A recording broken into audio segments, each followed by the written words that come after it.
US. Ayan. So let's begin with understanding first our processing plant. So ato ang liver is makita siya sa upper right area sa ato ang abdomen, no? Na under siya sa ribs and sa taas siya sa ato ang stomach and below the lungs. And this is the second largest organ in your body. Kaya ang skin man ang largest. No? So second si liver. And ang liver nato, it performs a lot of functions which are vital to keeping us alive and well.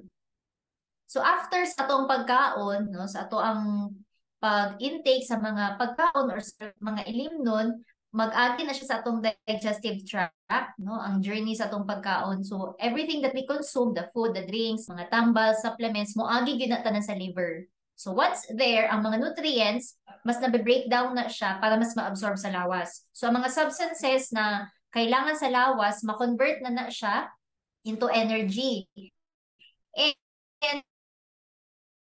And mao na healthy atong cells, maka-function siya, ma-renew, ma-replenish, and mao na kung unsa to ang and that's why mga wastes, mga toxins, kana siya dili ta ana madaot dayon, okay? Kung may mga times makainom tag gamay lang nga amount sa toxic na mga drinks ba na or mga chemicals, dili man ta mamatay dayon ana, no? Kay i-filter man na siya sa ato gikan sa dugo padulong sa atong liver. So once everything is processed, the food, the drinks, even the toxins na accidentally na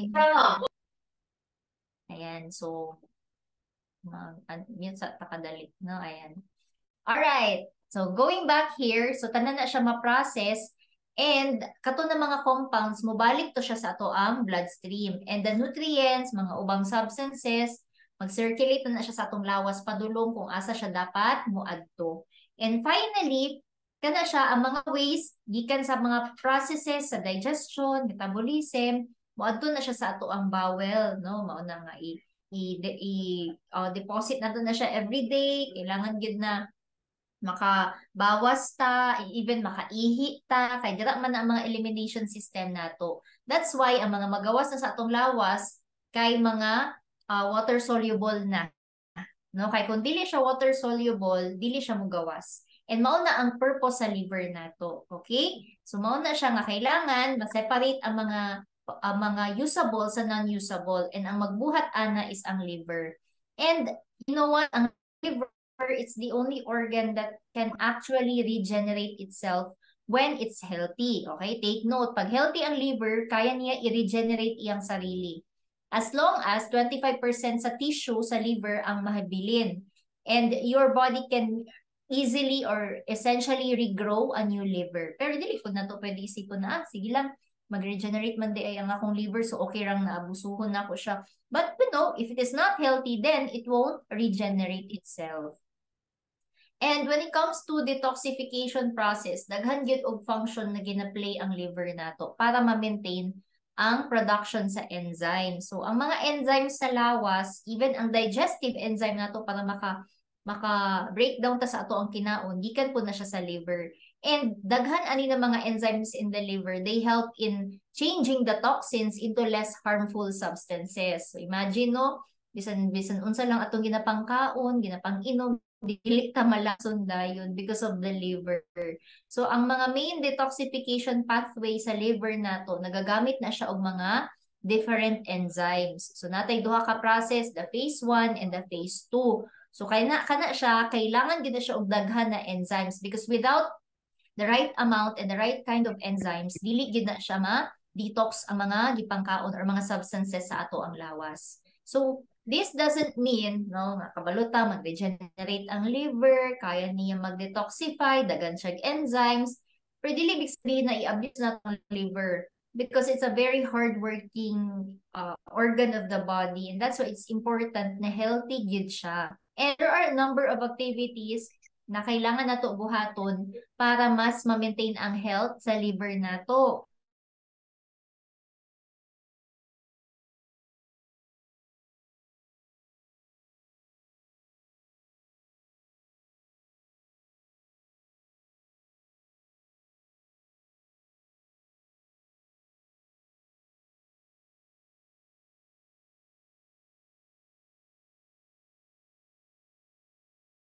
sugar or fatty food, no? Kaya ang ato ang liver, although nag-process siya nga mag-breakdown sa mga unhealthy fats, mga sugar na pagkaon, pero pwede po din na siya ma-overwhelm. That's why later on, if di na ito mabantayan, sige, tagkaon ani ng mga types of food, mag-form na siya og fatty liver.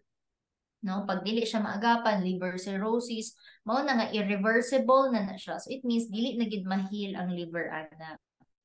No? So, kana siya, iwasan nato na mga fatty liver ta, no? And it starts with the food or the kind of drinks that we are taking in sa atong lawas. The third one is misusing medication. No? Kay tanang drugs or even mga medications, even the supplements, the phase 1 and phase 2 detoxification processes. Yes, that's right. Even ang supplements sa sana pag masubrahan na itong inom na, pwede po na siya mag-cause of toxicity pag sobra-sobra. Mao na, dili na to siya i-misuse, dili na to siya kanang inumon more than what is required from the label. No, kay tanan gyud na siya toxin sa labs. Next, exposure to high amounts of pollution. So, mga free radicals, no? It could be kanang mga aso sa sakyan, no? Carbon emission, radiation. So, kana siya, naghatag po na siya, provide po na siya og kanang pollution or free radicals sa atong lawas. Another is using toxin-laden cleaning and gardening products, kanang mga insect sprays, kanang mosquito coils, kanang mga katol, no?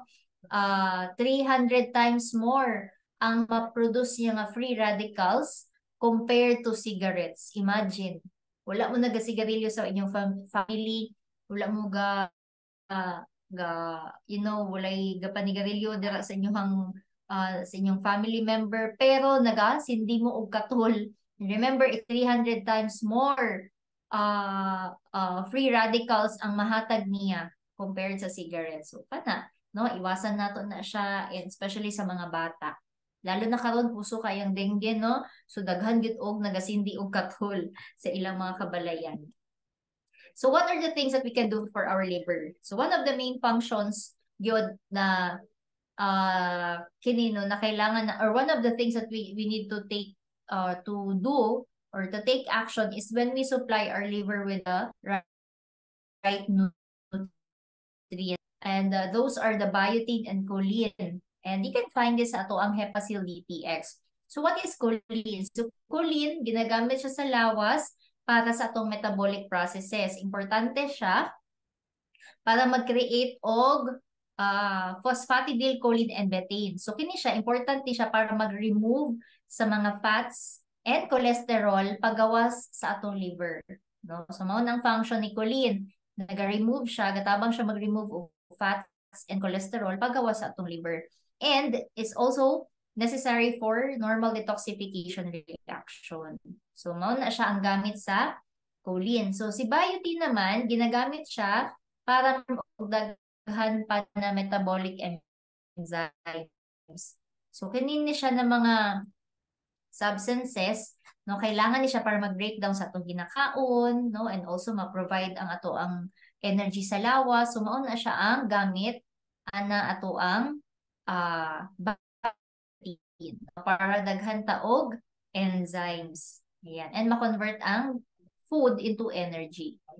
And so your body can make some choline, yes, makaproduce siya, pero it also needs a steady supply from the diet. Nakuha po din nato na siya sa ato ang ginakaon. Unfortunately, daghan sa mga tao dili magkaon og enough food rich with choline. So asa na to pwede makuha ang choline? Pwede makuha sa liver, egg yolks, beef, chicken breast, fish, broccoli, soy, dairy products, or cauliflower. How about si biotin? Asa na to siya makuha? Pwede sa eggs, fish, meat, nuts, and sweet potatoes. So, di ba nato siya makuha sa diet. But of course, the reality is, no, dili kita everyday makakaon ani ng mga food. And with that right amount na makuhaan nato biotin and choline. That's why we still need supplements. No, we need in this way, mas dahil sa ginakaon nato. So that's why our Hepasil DTX can help support our liver's important cleansing function, which is ang ato ang detoxification.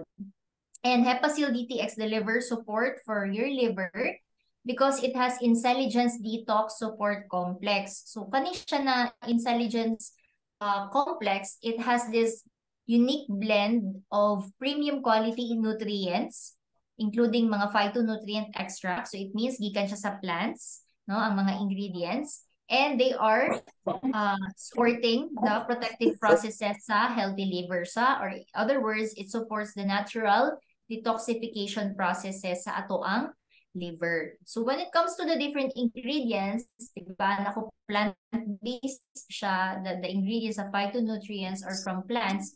Number one, the main ingredient to is milk thistle extract or the silimarin.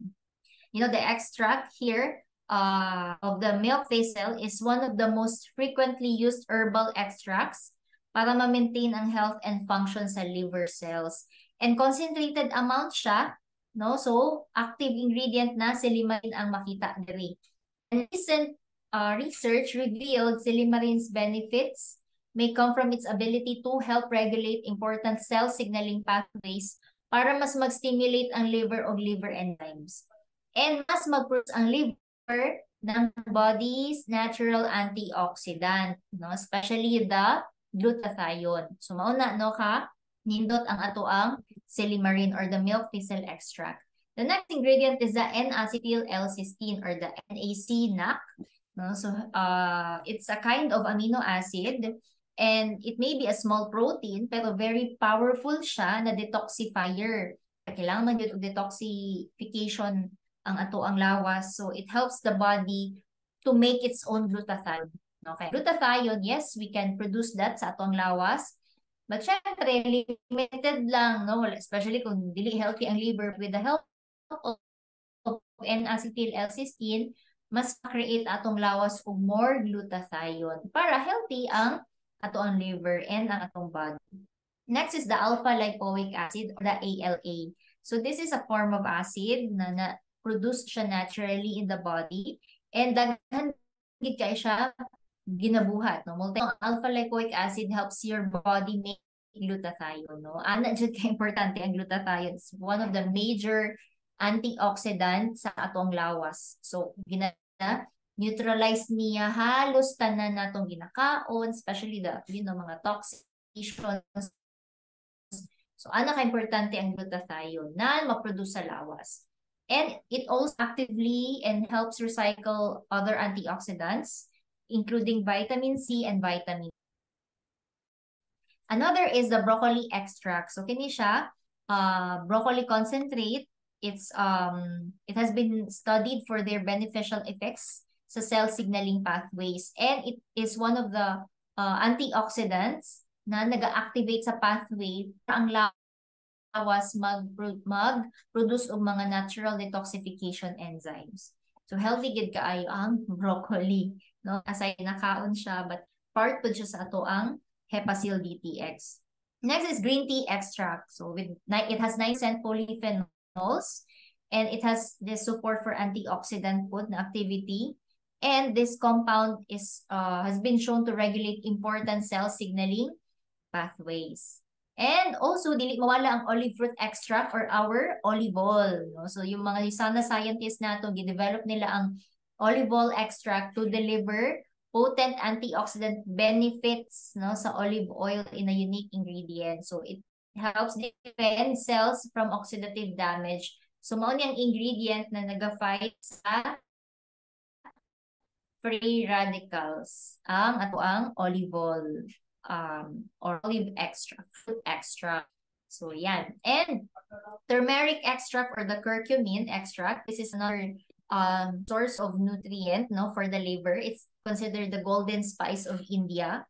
As you may know, nagsikat ni siya recently, no, but actually it has been used for thousands of years as part of the Ayurveda, no, or the Indian approach to holistic daghan tagduyang dilaw. And that's study nag-reveal na ang curcumin has a lot of benefits for health and it supports antioxidant activity and healthy immune responses, no, sa atong immune system. And it also helps retain normal levels of detoxification And so if you're thinking, curcumin, naalam mo na siya sa Procosa, no, for the joints, but actually, it's also part of our Hepasil DTX.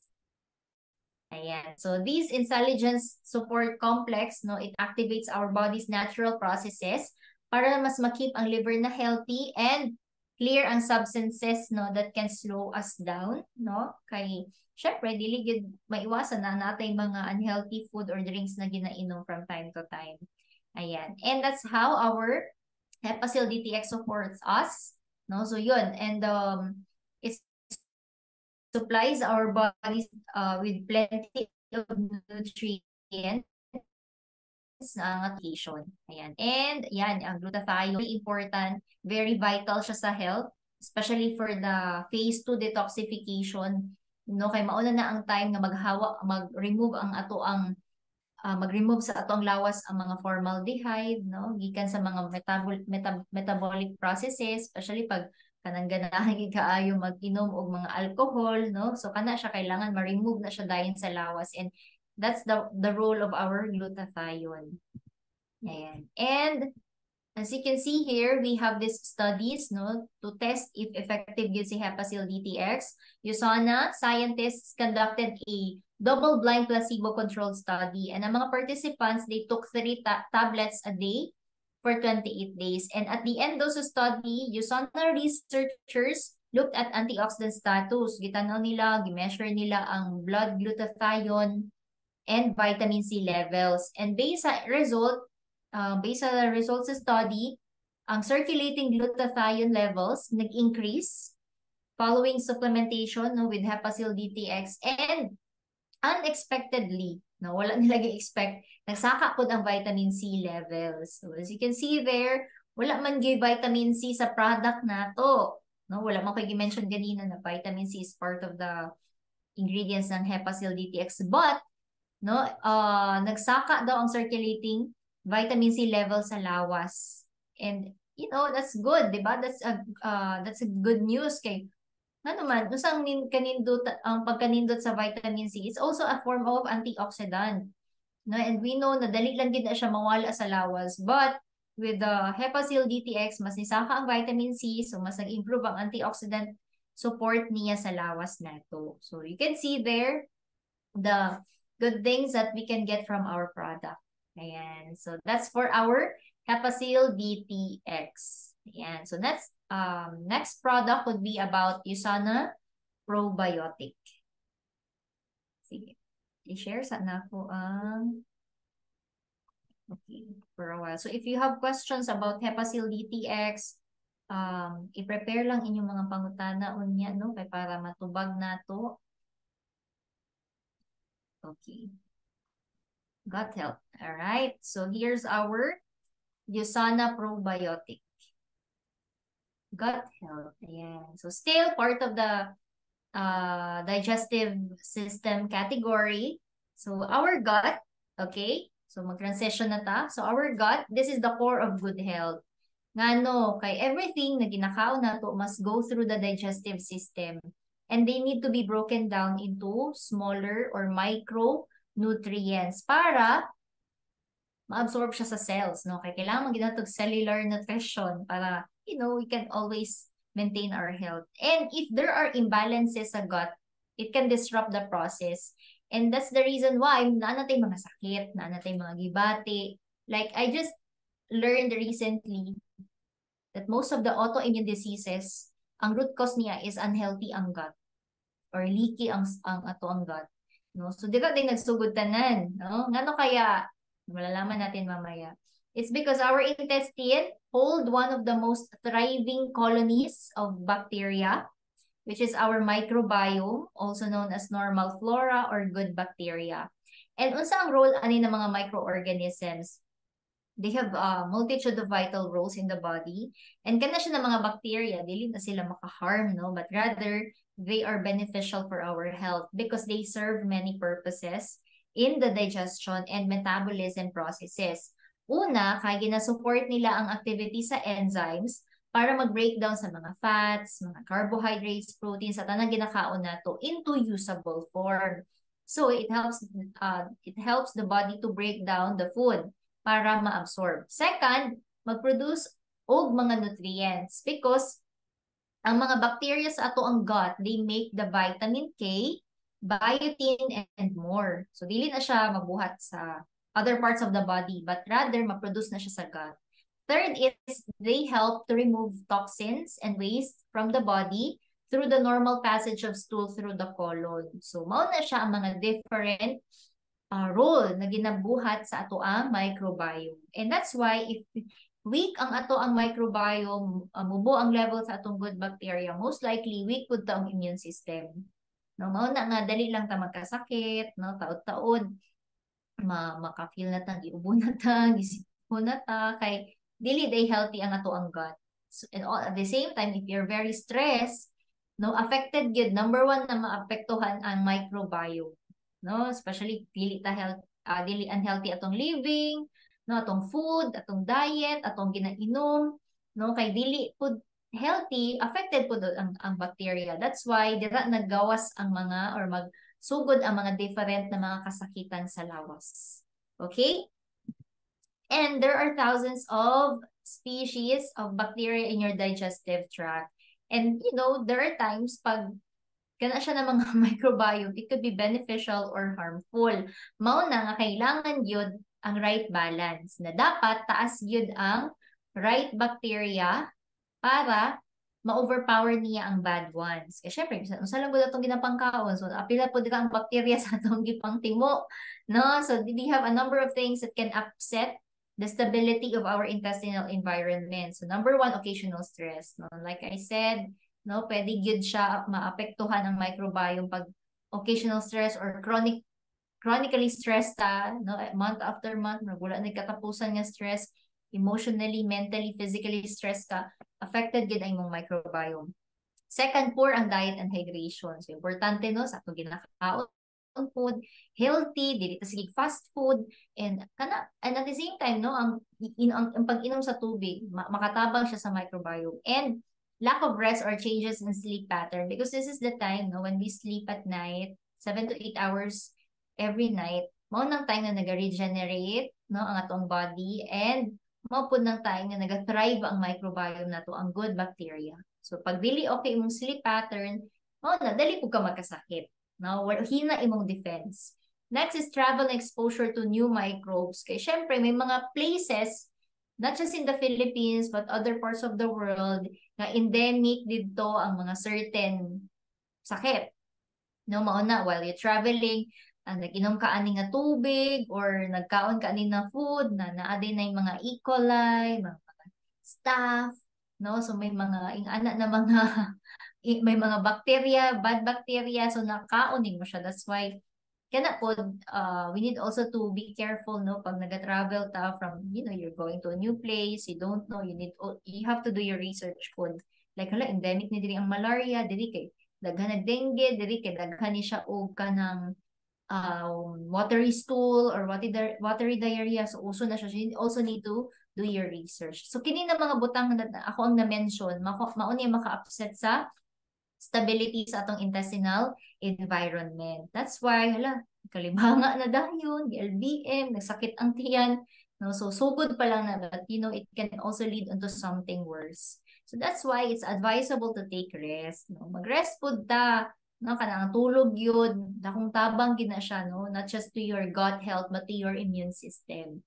Next, exposure, no? Basically, the fastest way to introduce new microorganisms sa body is through traveling, no? Kay dili lang man sa atong balay, kay sure magid na ginahinloan nato atong balay, but it can be, you know, somewhere else, no? So kailangan po nato ng limpyo. Next, stress, occasional stress, hectic ang schedule, daghang tag mga disruptions sa life.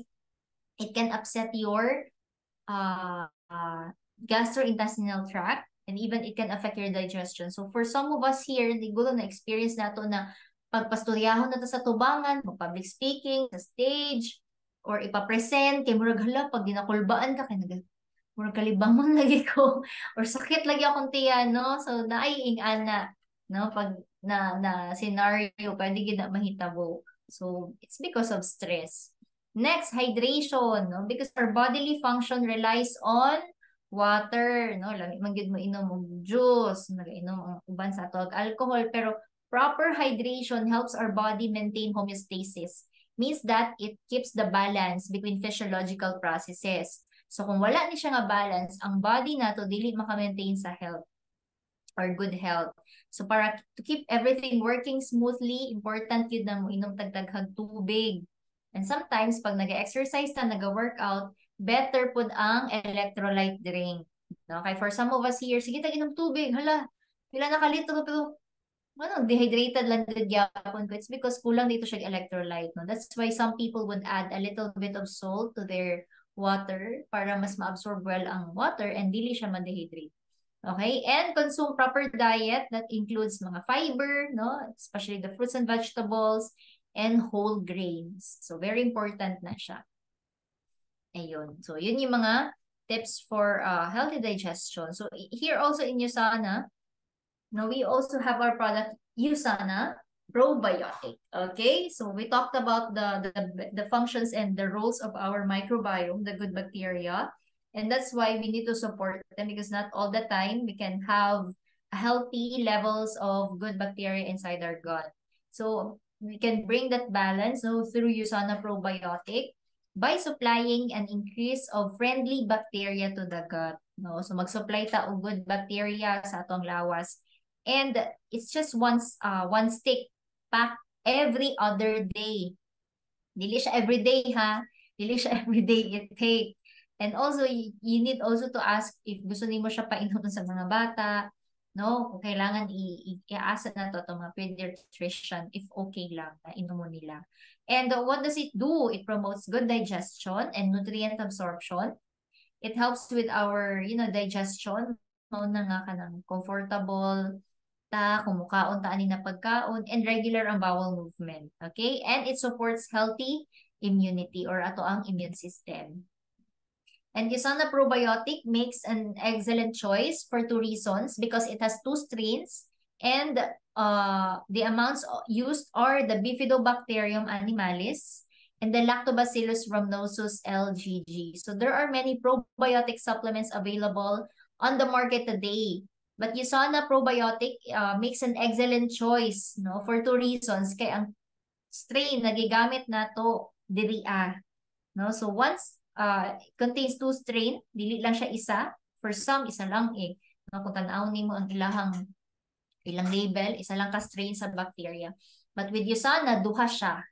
No? So it has 2 strains of good bacteria to colonize the intestines and deliver health results. So yung 1 stick pack ng USANA Probiotic contains a unique 50-50 mixture of 2 of the most studied probiotic bacteria strains, which is the Bifidobacterium animalis and the Lactobacillus rhamnosus. And these 2 bacteria are, similar siya sa Bifidobacterium and Lactobacillus na part na sa ato ang natural gut flora.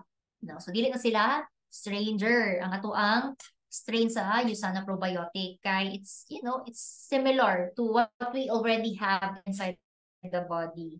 Mao na nga dili siya murag mo react, no? Kanang murag it's already there, no? It's part of the family, kumbaga. It belongs already, to the natural flora of our gut system.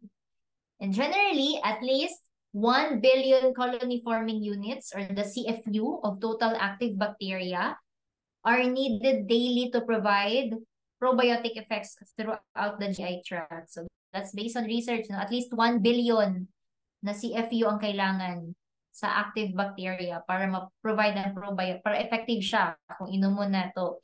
But if you're gonna look at the yogurts or other food people rely on too, they only get the beneficial bacteria pero walay sabihin natin hindi siya sabihin natin unspecified siya or unverified ang number, no? So unlike with USANA, i-specify na to 12 CFU. Okay? 12 CFU of active bacteria. Well, for some, wala. So what you can see here is that USANA Probiotic is guaranteed to contain this kind of CFU units in which it has given us the efficacy level of probiotics inside the gut. Okay, so yun yung advantage or edge nato diri. And even after months after manufacture, syempre ang efficacy, potency sa product, tanawon po nato na kay syempre mga living organism good ni. No, so na po sila expiration. But even after months after manufacture, USANA's 12 billion CFU level is still stable. Ayan. So stable gid gyapon siya, no? And 12 billion, what the research says na kailangan nato is 1 billion lang, but we can get the 12 billion. So that's good news, right? And what are the two ingredients again? So you just have to take 1 to 2 stick packs every other day. Dili na siya isagunson.